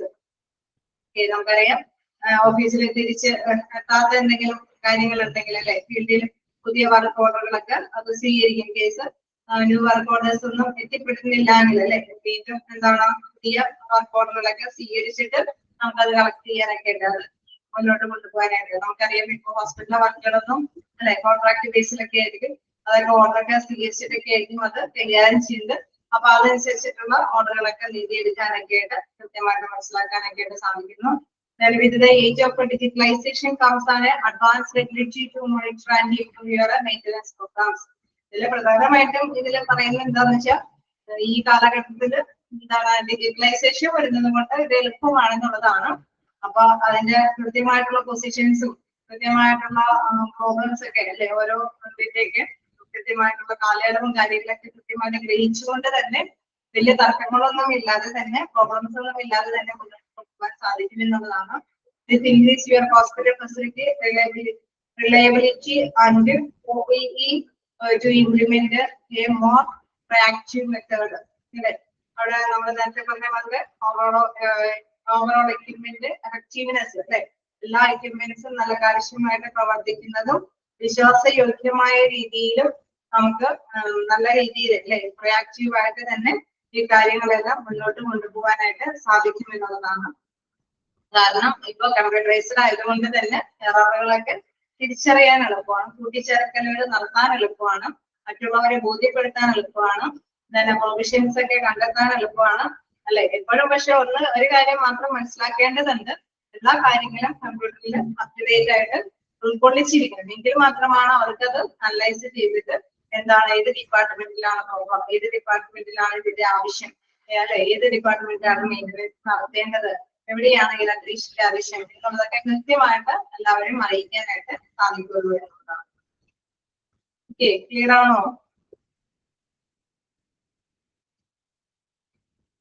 ണോ PMMS സോഫ്റ്റ്വെയർ ആണ് കൂടുതലായിട്ടും മൈൻഡിലേക്ക് കൊണ്ടുവരേണ്ടത്. അത് മനസ്സിലാക്കി വെച്ചിട്ട് നമ്മൾ ഓരോ പോയിന്റ്സ് നോക്കാനായിട്ട് ശ്രമിക്കുക. ഓക്കെ, നമ്മള് കണ്ടത് 6 test practice in hospital building maintenance ആണ്. ഇത് ടഫായ ഒരു പോർഷൻ ആണ്. ജസ്റ്റ് ഹെഡിങ് ഒക്കെ മനസ്സിലാക്കിയിട്ട് അതിന്റെ ഒരു കുറച്ച് കാര്യങ്ങളൊക്കെ ഒന്ന് ഗ്രഹിച്ച് വെക്കുക. ഓക്കെ, മനസ്സിലാക്കാം. എല്ലാത്തിനും ഇപ്പൊ ഹോസ്പിറ്റലാണെങ്കിലും നമുക്കറിയാം എവിടെ വലിയ വലിയ ഹോസ്പിറ്റലിൽ ചെന്ന് കഴിഞ്ഞാൽ നമുക്കറിയാം എവിടെയെങ്കിലും ഇങ്ങനെ അറ്റകുറ്റപ്പണികൾ നടത്തിക്കൊണ്ടേയിരിക്കുന്നുണ്ടാവും അല്ലെ. ഏതെങ്കിലും ഒരു ഭാഗം കൂട്ടിയിട്ടുണ്ടാവും, മറ്റൊരു ഭാഗം അറ്റകുറ്റപ്പണികൾ നടത്തിക്കൊണ്ടിരിക്കുന്നുണ്ടാവാം. പക്ഷെ അവിടെ ആ ഒരു പ്രോബ്ലം അങ്ങനെയൊക്കെ ചെയ്യുന്നത് കൊണ്ട് അവിടുത്തെ വർക്കിംഗ് കാര്യങ്ങൾക്കൊന്നും ഒരു പ്രോബ്ലം ഒന്നും ഇല്ലാതെ സ്മൂത്തായിട്ട് പോകുന്നുണ്ട്. കാരണം അതിന്റെ കൃത്യമായിട്ട് തന്നെ എനിക്ക് കൈകാര്യം ചെയ്തിട്ടായിരിക്കും ഈ കാര്യങ്ങളൊക്കെ അറേഞ്ച് ചെയ്ത് അവർ കൊടുക്കുന്നത്. അത് മാത്രമല്ല ഏതൊരു ബ്ലോക്കിലാണെങ്കിലും ഏത് ഡിപ്പാർട്ട്മെന്റിലാണെങ്കിലും എന്തെങ്കിലുമൊക്കെ കംപ്ലൈൻസ് വന്നാലും അത് കൃത്യമായിട്ട് പരിഹരിച്ചു പോകും. അത് കാരണം എന്തുകൊണ്ടാന്ന് വെച്ചാൽ അതിന് കൃത്യമായിട്ടുള്ള ഒരു പ്രൊവിഷൻ ഉള്ളത് കൊണ്ടാണ്. അപ്പൊ എവിടെയാണ് എന്താണ് ഏത് ബ്ലോക്കിലാണ് എവിടെയാണോ അല്ലെ അവിടെ പോയിന്റ് ഔട്ടിൽ എന്താണ് പ്രോബ്ലംസ്, ഇലക്ട്രീഷ്യന്റെ ആണോ അല്ലെങ്കിൽ ടെക്നീഷ്യന്റെ ആണോ എന്ത് പ്രോബ്ലം ആണെങ്കിലും അല്ലെങ്കിൽ എക്യുപ്മെന്റ് എന്തെങ്കിലും കേടായതാണെങ്കിൽ ആ പ്രോബ്ലം മാറ്റി സ്ഥാപിക്കുന്നു.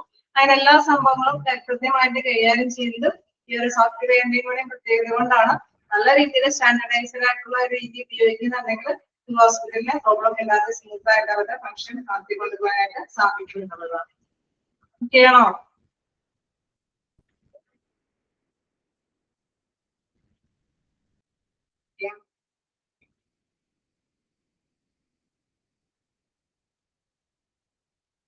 അപ്പൊ നമുക്ക് ഇനി കുറച്ച് കാര്യങ്ങൾ പഠിക്കാനുള്ളത് എന്താണ്, ഒരു ഹോസ്പിറ്റൽ മെയിൻ്റനൻസ് സ്റ്റാഫിന്റെ കാര്യമാണ്.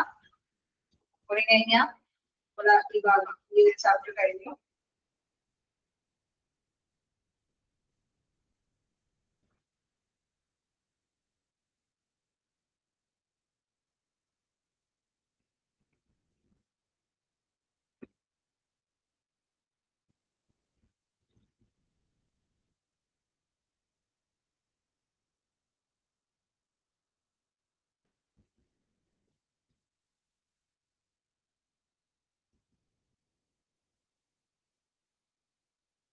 നമുക്ക് നോക്കാം. Hospital maintenance staff. The composition and size of your maintenance team will naturally depend on the size and complexity of your facility and physical assets. Okay, നമുക്കറിയാം ഈ മെയിൻ്റെനൻസ് സ്റ്റാഫിന്റെ ഒരു ടീം അല്ലെ, അതിനെ കുറിച്ച് നോക്കുകയാണെങ്കിൽ നമ്മുടെ ഹോസ്പിറ്റലിന്റെ ആ വലുപ്പം അനുസരിച്ചിട്ട് അല്ലെങ്കിൽ ഈ പറഞ്ഞ ഫിസിക്കൽ അസറ്റ്സിന്റെ അല്ലെ സൗകര്യപ്രദമായിട്ടുള്ള അസറ്റുകൾ അതിനെ ബേസ് ചെയ്തിട്ടാണ് അതിന്റെ വലുപ്പം അല്ലെ. അത്രയും സ്റ്റാഫുകളുടെ കാര്യങ്ങൾ തന്നെ ഉണ്ടാവുന്നത്. കാരണം വലിയ വലിയ ഹോസ്പിറ്റലാണ് എങ്കിൽ തീർച്ചയായിട്ടും അതിനനുസരിച്ചുള്ള സ്റ്റാഫുകളാണ് അപ്പോയിന്റ്മെന്റ് ചെയ്യുന്നതായിട്ട് വരും അല്ലെ. അതുകൊണ്ടാണ് പറയുന്നത് composition and size of your maintenance team will naturally depend. അതെന്തിനെ ഡിപ്പെൻഡ് ചെയ്യുന്നതാണ്? On the size and complexity of your facility and physical asset. നമ്മുടെ ആ ഒരു ഹോസ്പിറ്റലിന്റെ ഫെസിലിറ്റിയും അതിന്റെ ഫിസിക്കൽ അസറ്റിന്റെയും കാര്യങ്ങളുടെ ബേസിലാണ് അത് വരുന്നത്. In general, the following position are likely to be carried out. തീർച്ചയായിട്ടും ആ ഒരു മെയിൻ്റെനൻസ് ടീമിൽ ഉണ്ടാവുന്ന പ്രധാനമായിട്ടുള്ള വ്യക്തികൾ എന്ന് പറയുന്നത് അല്ലെ, ജീവനക്കാർക്ക് പറയുന്നത് നോക്കാം. ഫെസിലിറ്റീസ് മാനേജർ ഉണ്ട്. നോക്കാം, the facility manager leads the maintenance team and is responsible for maintenance planning and execution on the strategic level. നമ്മള് തന്ത്രപരമായിട്ടുള്ള ലെവലില് അവര് ആയിരിക്കും അവര് ആയിരിക്കും നിർവഹിക്കുന്നത് അല്ലെ. കാര്യങ്ങളൊക്കെ കണ്ടറിഞ്ഞിട്ട് മെയിൻ്റെനൻസ് കാര്യങ്ങളുടെയൊക്കെ ലീഡിങ് കാര്യങ്ങളൊക്കെ ചെയ്യുന്നത് ആരായിരിക്കും? ഫെസിലിറ്റീസ് മാനേജർ ആണ്. ഫെസിലിറ്റീസ് മാനേജർ ലീഡ്സ് മെയിൻ്റെനൻസ് ടീമിൽ. മെയിൻ്റെനൻസ് ടീമിനെ ലീഡ് ചെയ്യുന്നതാണ് ഫെസിലിറ്റി മാനേജർ ആണ്. അതേപോലെ തന്നെ and is responsible for maintenance planning and execution on strategic level.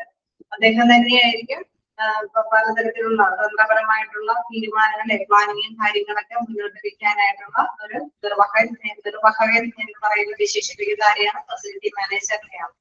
U may not see them moving around the premises like other maintenance workers, but their work ensure that everything maintenance related tasks is smoothly. Okay, അതായത് in case അദ്ദേഹം ഇങ്ങനെ എല്ലാവർക്കും നോക്കി നടന്നുകൊണ്ട് അല്ലെ ഇങ്ങനെ ചെയ്യാതെ. You may not see them moving around the premises. എല്ലാ പ്രെമിസസിനെയും ചുറ്റി നോക്കിക്കൊണ്ട് നടന്നുകൊണ്ട് വർക്ക് അല്ലെ വർക്ക് മെയിൻ്റെനൻസ് വർക്ക് ചെയ്യുന്ന ഒരു വ്യക്തിത്വമല്ല. പക്ഷെ but there work ensure that everything maintenance. പക്ഷെ ഈ മെയിൻ്റെനൻസ് കാര്യങ്ങളൊക്കെ നല്ല സ്മൂത്ത് ആയിട്ട് നടന്നു ചെയ്യാനായിട്ടുള്ള പ്രത്യേകമായിട്ടുള്ള വർക്കുകൾ അല്ലെ, അത് ഉറപ്പ് വരുത്തുന്നത് ഒരിക്കലും പ്രശ്നങ്ങളൊന്നും വരുത്തുന്നില്ല എന്ന് ഉറപ്പ് വരുത്തേണ്ട ഒരു പ്രധാനപ്പെട്ട ഒരു റെസ്പോൺസിബിലിറ്റി ഉള്ള പേഴ്സൺ എന്ന് പറയുന്നത് ഫെസിലിറ്റി മാനേജർ ആണ്. ഓക്കെ, അദ്ദേഹം നമുക്കറിയാം ഈ സോഫ്റ്റ്വെയറും കാര്യങ്ങളൊക്കെ ഉള്ളത് കൊണ്ട് തന്നെ എവിടെയും ബ്ലോക്കുകളൊന്നും സംഭവിക്കുന്നുള്ള ഇല്ലാത്ത രീതിയിൽ സ്ട്രാറ്റജിക് ആയിട്ടുള്ള തീരുമാനങ്ങളൊക്കെ എടുത്ത് നടപ്പാക്കി കൊണ്ടുപോകുന്നത് ഫെസിലിറ്റീസ് മാനേജർ ആയിരിക്കും. മെയിൻ്റെനൻസ് സൂപ്പർവൈസർ, അടുത്തൊരു വ്യക്തി എന്ന് പറയുന്നത് മെയിൻ്റെനൻസ് സൂപ്പർവൈസർ ആണ്. The maintenance supervisor works like a go between the facilities manager and other members of the team. Okay, they work directly with the team on interesting policies, handling common instructions, passing information across, and generally assigning and coordinating daily work tasks. Okay, നമുക്കറിയാം maintenance supervisor പ്രവർത്തിക്കുന്നത് വെച്ചിട്ട് ഈ കുട്ടികളുടെയും ഇടയ്ക്ക് പ്രവർത്തിക്കുന്നത്. അതായത് facility മാനേജറിന്റെയും മറ്റു മെമ്പേഴ്സിന്റെയും അല്ലെ അവിടെയുള്ള മെയിൻ്റെനൻസ് ഡിപ്പാർട്ട്മെന്റിലെ മറ്റു മെമ്പേഴ്സിന്റെയും ഇടയിൽ എടുത്ത് പ്രവർത്തിക്കുന്നതാണ്. കാരണം ഏറ്റവും ടോപ്പിലുള്ളതാണ് എന്താ നമ്മുടെ ഫെസിലിറ്റീസ് മാനേജർ എന്ന് പറയുന്നത് അല്ലെ. അപ്പൊ അവരെ നമുക്കറിയാം റിപ്പോർട്ടുകളൊക്കെ സബ്മിറ്റ് ചെയ്യാൻ സൂപ്പർവൈസർ ആയിരിക്കും. ഓരോ കാര്യങ്ങളൊക്കെ മേലോട്ടം വഹിച്ചുകൂടി നടന്നിട്ട് കാര്യങ്ങളൊക്കെ അറേഞ്ച് ചെയ്ത് നോക്കിയിട്ട് അതിനുള്ള കൃത്യമായിട്ടുള്ള റിപ്പോർട്ടുകളൊക്കെ അവിടെ കൊടുക്കുന്നുണ്ട് അല്ലെ. അപ്പൊ അതുകൊണ്ട് തന്നെ അദ്ദേഹം പറയുന്നത് supervisor works like a go between the facility manager and other members of the team. അദ്ദേഹം എന്താണ്? They work directly with the team. ടീമിനോട് ചേർന്ന് തന്നെയാണ് അദ്ദേഹം പ്രവർത്തിക്കുന്നത്. on interacting policy handling common instructions, passing information across generally assigned and coordinating daily work. Okay. അവരുടെ അതായത് ആ ടീമിലെ വ്യക്തികൾക്കൊക്കെ ഇൻസ്ട്രക്ഷൻസ് ഒക്കെ നിങ്ങൾ എങ്ങനെ ചെയ്യണം, നിങ്ങൾ ചെയ്യുന്ന കാര്യങ്ങളൊക്കെ കൃത്യമായിട്ട് ചെയ്യുന്നതിനുള്ള ഓരോ ഡയറക്ഷൻസ് ഒക്കെ കൊടുക്കുന്നു. then അത് മാത്രമല്ല വർക്കുകളൊക്കെ കോർഡിനേറ്റ് ചെയ്ത് ഏകോപിപ്പിച്ച് കൊണ്ടുപോകുന്നതൊക്കെ ആരാണെന്ന് പറയുന്നത്? ആരാ?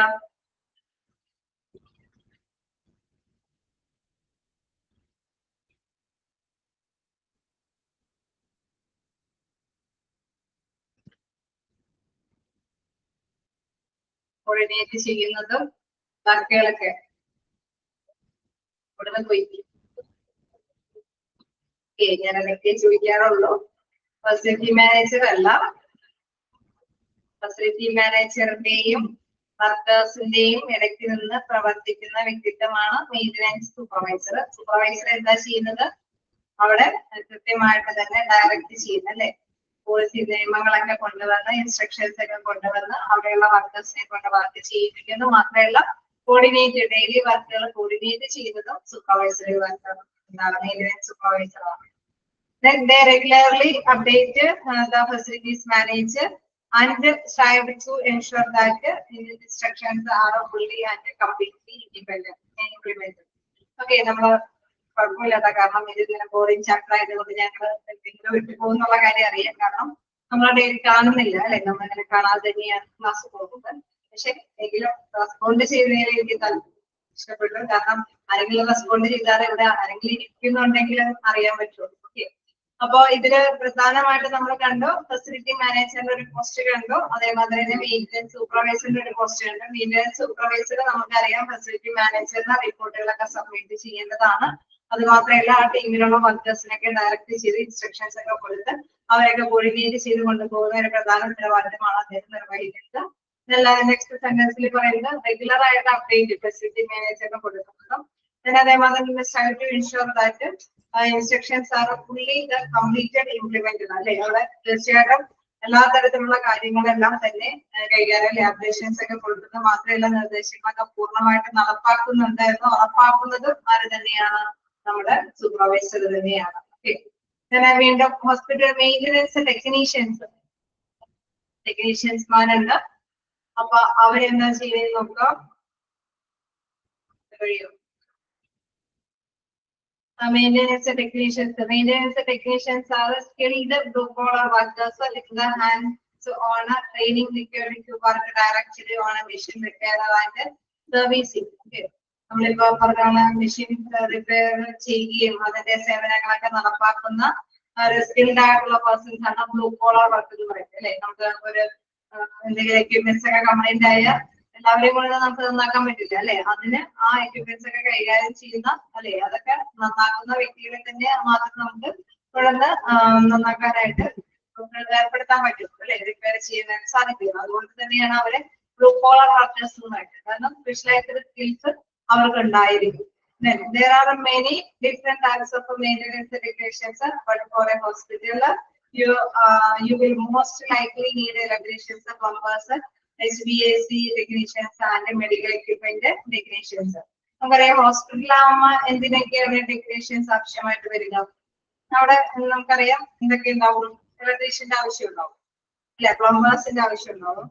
അതേപോലെ തന്നെ ഹീറ്റ്, വെന്റിലേഷൻ, എയർ കണ്ടീഷൻ അല്ലെ, അതൊക്കെ റിപ്പയർ ചെയ്യേണ്ട ഒരു ആവശ്യം ഉണ്ടാവാം. അതേപോലെ തന്നെ അവിടെ ഉപയോഗിക്കുന്ന മെഡിക്കൽ എക്യുപ്മെന്റിന്റെ അല്ലെ ടെക്നീഷ്യന്മാർ, അത് എന്താണ് ആ എക്യുപ്മെന്റ്സിന്റെ കേടുപാടുകൾ തീർപ്പാക്കുന്ന ടെക്നീഷ്യന്മാരെയും ആവശ്യം ഉണ്ടാവാം അല്ലെ. ഇത്രയും പേരുടെ ആവശ്യം ഉണ്ടാവുക വർക്കേഴ്സ് ആയിട്ട്.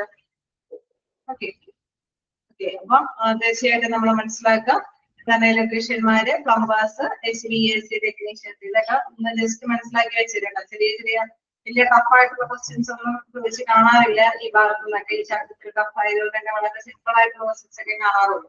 അതില് ഏതൊക്കെ തരത്തിലുള്ള ടെക്നീഷ്യന്മാർ ആവശ്യമുണ്ടെന്നുള്ള രീതിയിലൊക്കെ ക്വസ്റ്റ്യൻ വന്നാൽ നിങ്ങൾ നോട്ട് ചെയ്ത് വെച്ചാല് ഇലക്ട്രീഷ്യന്മാര്, plumbers, HVAC technicians and medical equipment ടെക്നീഷ്യൻസിനൊക്കെയാണ് സാധാരണയായിട്ട് ഹോസ്പിറ്റലില് ടെക്നിക്കൽ ടീമുകളൊക്കെ ആയിട്ട് വിശേഷിപ്പിക്കുന്നത്. Okay, then whether you are a hospital administrator or a facility manager looking to എന്താണ് recruit new technical members for your maintenance team. ചിലപ്പോൾ വേണമെങ്കിൽ നമുക്കറിയാം അഡ്മിനിസ്ട്രേറ്റീവ് പവറിലുള്ളവര് അല്ലെങ്കിൽ ഫെസിലിറ്റി മാനേജർ കൂടി എന്താണ് കുറച്ച് പുതിയ ടെക്നീഷ്യന്മാരൊക്കെ നമ്മൾ ഇതിലേക്ക് സർവേ ഹോസ്പിറ്റലിലേക്കൊക്കെ റിക്രൂട്ട് ചെയ്യുന്നുണ്ടാവാം. Or you are skilled worker thinking of switching over to the medical equipment maintenance field. Several organizations now offer a number of recognized and authorized certifications like okay. നമ്മളിങ്ങനെ പറയുമ്പോഴല്ലേ എല്ലാ ടെക്നീഷ്യന്മാരെയൊക്കെ ഹോസ്പിറ്റലിൽ നമ്മൾ ടെക്നീഷ്യന്മാരെയൊക്കെ കണ്ടെത്തുന്നത് അവരുടെ ഒരു അംഗീകാരമുള്ള ടെക്നീഷ്യന്മാരാണോ എന്ന് നോക്കിയിട്ടായിരിക്കും അവരെ ഹെൽപ്പിന് വേണ്ടിയിട്ടൊക്കെ വിളിക്കുന്നത്. ഇത്തരമേന്റെ കാര്യങ്ങൾക്കൊക്കെ വേണ്ടിയിട്ട് വിളിക്കുന്നത്. അപ്പൊ തീർച്ചയായിട്ടും അവർക്ക് കുറച്ച് സ്പെഷ്യലൈസ്ഡ് ഉള്ളതായിട്ടുള്ള കഴിവുകൾ വേണം, കുറച്ച് അതോറിറ്റിയുടെ സർട്ടിഫിക്കേഷൻസ് ഒക്കെ വേണം. അതിൽ കുറച്ച് കാര്യങ്ങൾ അവിടെ പറയുന്നുണ്ട്. Certified biomedical equipment technician CBT by AAMI കൊടുത്തിരിക്കുന്ന അവരുടെ മുഖേനയുള്ള അംഗീകാരമുള്ള ടെക്നീഷ്യൻസ്മാരാണ് സർട്ടിഫൈഡ് ബയോമെഡിക്കൽ എക്വിപ്മെന്റ് ടെക്നീഷ്യൻസ്.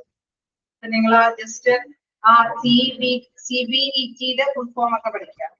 അല്ലാതെ കൂടുതലായിട്ടൊന്നും മനസ്സിലാക്കേണ്ട.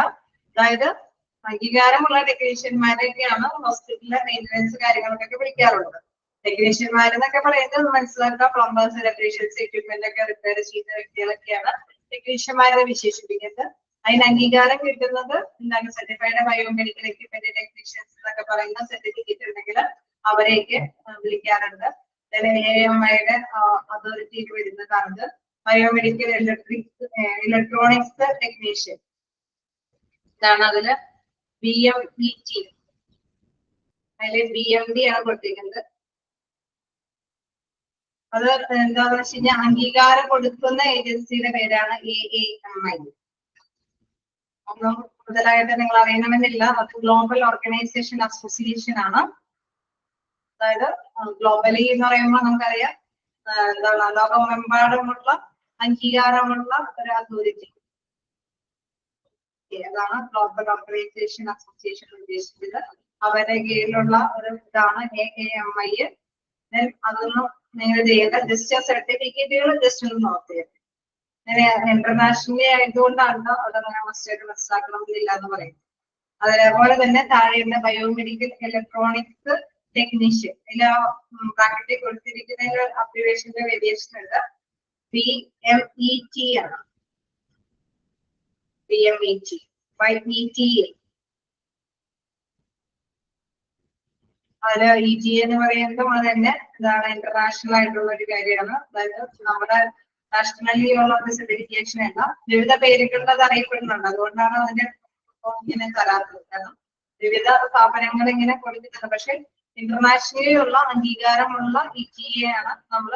അതിന്റെ അംഗീകാരത്തിന് കീഴിലാണ് BME സർട്ടിഫിക്കേഷൻ ഒക്കെ ആയത്. അപ്പൊ അതുകൊണ്ട് തന്നെ മനസ്സിലാക്കാം മെഡിക്കൽ എന്താണ് electronics technician BMET. Then master certificate certified electronics technician CEGMA.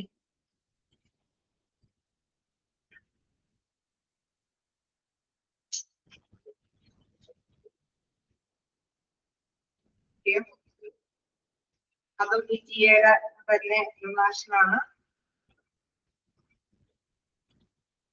അപ്പൊ ഇത്തരത്തിലുള്ള ഇലക്ട്രീഷ്യൻസിന് കൂടുതൽ പ്രാധാന്യം കൊടുക്കുന്നു. അവരെയൊക്കെ ആയിരിക്കും ചിലപ്പോൾ നമുക്കറിയാം അത്രയും സർട്ടിഫിക്കേഷൻ നോക്കാതെ തന്നെ റിക്വയർമെന്റ്സിനൊക്കെ ക്ഷണിക്കാറുമുണ്ട് അല്ലെ. ഇനി നമുക്ക് നോക്കാനുള്ള ഒരു ജസ്റ്റ് ഒരു ചെറിയ പോയിന്റേ ഉള്ളൂ. ഇതാണ്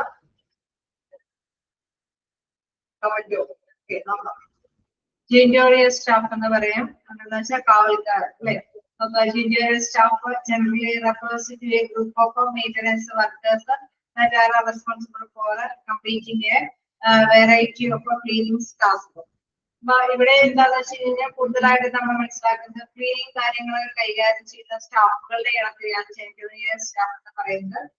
അതിൽ പ്രധാനമായിട്ട് നോക്കുകയാണെങ്കിൽ ജൂനിയർ സ്റ്റാഫ് സാധാരണയായിട്ട് ക്ലീനിങ് ടാസ്കുകൾക്ക് വേണ്ടിയിട്ടാണെന്നുള്ള കാര്യം ഓർത്തിരിക്കാം. The scope of their duties and their level of skills and training will vary depending on the facilities to be cleaned. ക്ലീനിങ്ങുമായി ബന്ധപ്പെട്ട ട്രെയിനിങ്ങും കഴിവുകളൊക്കെയാണ് അവർക്ക് വേണ്ടി വരുന്നത്. For example, janitorial staff in a medical facility may need different skill sets compared to those working in a casual office space or a public park. സാധാരണയിൽ നിന്ന് വ്യത്യസ്തമായിട്ട് കുറച്ച് സ്കില്ലും കൂടെ എന്താണ് ഹോസ്പിറ്റലിലെ ക്ലീനിങ് കാര്യങ്ങൾക്ക് വേണ്ടി വരും. കാരണം നമുക്കറിയാം ചിലപ്പോഴൊക്കെ അല്ലെ ചില കാര്യങ്ങളൊക്കെ എടുത്താൽ, കാരണം ക്ലീനിങ് എന്ന് പറയുന്നത് വളരെ ഇമ്പോർട്ടന്റ് ആണ്. അവിടേക്ക് എന്ന് പറഞ്ഞാൽ അസുഖങ്ങളൊക്കെ വരാനായിട്ടുള്ള സാധ്യത കൂടുതലാണ് അല്ലെ. അപ്പൊ കൃത്യമായിട്ടുള്ള ഒരു പ്രൊസീജിയേഴ്സ് അനുസരിച്ചിട്ട് മാത്രം അത് കൈകാര്യം ചെയ്ത് കൊണ്ടുപോകാനായിട്ട് സാധിക്കുകയുള്ളൂ അല്ലെ. Duties include sweeping, mopping and watering of floors. അതായത് എപ്പോഴും എന്താണ് അവിടെ തുറയ്ക്കുക, അല്ലെങ്കിൽ അല്ലെ പൊടികളൊക്കെ കൈകാര്യം ചെയ്യുക, അങ്ങനെയൊക്കെ ഉള്ള കാര്യങ്ങൾക്കാണ് കൂടുതലായിട്ട് അല്ലെ നമ്മള് തറ തുറയ്ക്കുന്നത് മുതൽ പൊടികൾ നിർമ്മാർജ്ജനം ചെയ്യുന്ന കാര്യങ്ങൾ വരെയുള്ള കാര്യങ്ങളൊക്കെ തന്നെ ഹാൻഡിൽ ചെയ്യുന്ന സ്ലീപ്പേഴ്സ് ആണ്. They will also be involved in keeping the outdoor ground cleaning, removing snow and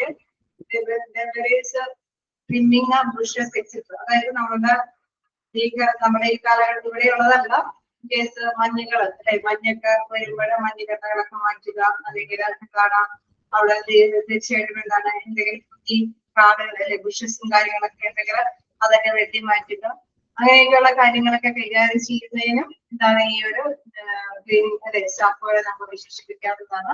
അത്തരത്തിലുള്ളവരെ തന്നെയാണ് അതൊക്കെ കൈകാര്യം ചെയ്യുന്നത്.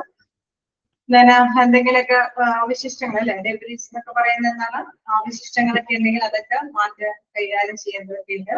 Their duties are normally assigned daily or weekly by a supervisor, coordinator or some other overseer. നമുക്കറിയാം ഇവിടേക്ക് എന്താണ് supervise ചെയ്യാനായിട്ടുള്ള persons ഉണ്ടാവും, അതിനെ ഗ്രൂപ്പിക്കാനുള്ള പേഴ്സൺസ് ഒക്കെ ഉണ്ടാവും. അവർ പറയുന്ന അനുസരിച്ചിട്ടൊക്കെ ആയിരിക്കും ഇവിടെയുള്ള ക്ലീനിങ് സ്റ്റാഫുകളൊക്കെ ഇത്തരത്തിലുള്ള കാര്യങ്ങളൊക്കെ ചെയ്യുന്നത്. Although they will usually have an entry level or a basic education before employing janitorial staff, it is important to confirm that they have a comprehensive experience handling a facility secretary years. Cleaners and gardeners belongs in this group. തീർച്ചയായിട്ടും അവരുടെ ഒരു basic education അല്ലെ, സാധാരണ രീതിയിലുള്ള basic education കഴിഞ്ഞതിന് ശേഷമാണ് ഇതെടുക്കുന്നത്. തീർച്ചയായിട്ടും cleaning കാര്യങ്ങളാണ് അവര് പ്രത്യേകമായിട്ട് ഹാൻഡിൽ ചെയ്യുന്നത്. അതിനുള്ള എക്സ്പീരിയൻസ് ഒക്കെ ഉള്ളത് നമുക്കറിയാം. ഹോസ്പിറ്റലിൽ ക്ലീനിങ് സ്റ്റാഫുകളൊക്കെ തെരഞ്ഞെടുക്കുന്നത് അല്ലെ അത്യാവശ്യം കഴിവിട്ടവരെ അവർ സെലക്ട് ചെയ്തിട്ടാണ് ക്ലീനിങ് കാര്യങ്ങളിലൊക്കെ കൈകാര്യം ചെയ്യാനായിട്ട് ഏൽപ്പിക്കുന്നത്.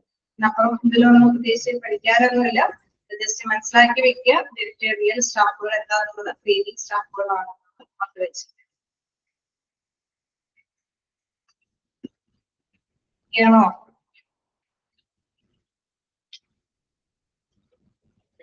ഒരു ടഫായ പാടായിരുന്നു. ആ ലെസൺ എന്തായാലും നിങ്ങളൊന്ന് ജസ്റ്റ് വായിച്ചു തന്നെ നോക്കുക. ഓക്കെ, എന്തെങ്കിലും ഡൗട്ടുകളുണ്ടോ?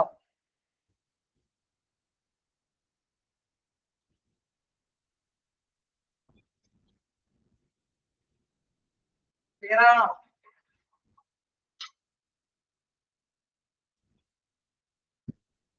ണോ സ്കോളർ വർക്ക് എന്ന് പറയുമ്പോൾ അതായത് ആ സർട്ടിഫിക്കേഷനുള്ള വർക്കേഴ്സ് അല്ലെ, ഒരു നമ്മളിപ്പോ പറയില്ലേ ടെക്നീഷ്യന്മാരെന്ന് പറയുമ്പോൾ ഇപ്പൊ എക്യുപ്മെന്റ് നന്നാക്കാനായിട്ട് നമ്മളിപ്പോ പ്ലംബേഴ്സിനെ അപ്പോയിന്റ് ചെയ്യുന്നു അല്ലെ, അതിന് അതിൻ്റെതായിട്ടുള്ള ടെക്നിക്കൽ ഫീൽഡിലുള്ള സർട്ടിഫിക്കറ്റ് വേണം.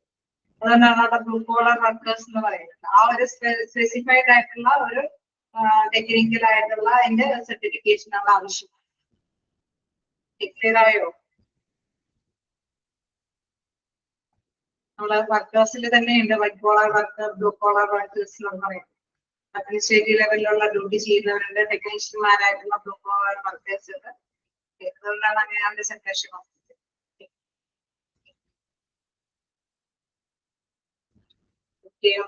നമുക്ക് നെക്സ്റ്റ് ക്ലാസ്സിൽ കാണാം. Okay, thank you.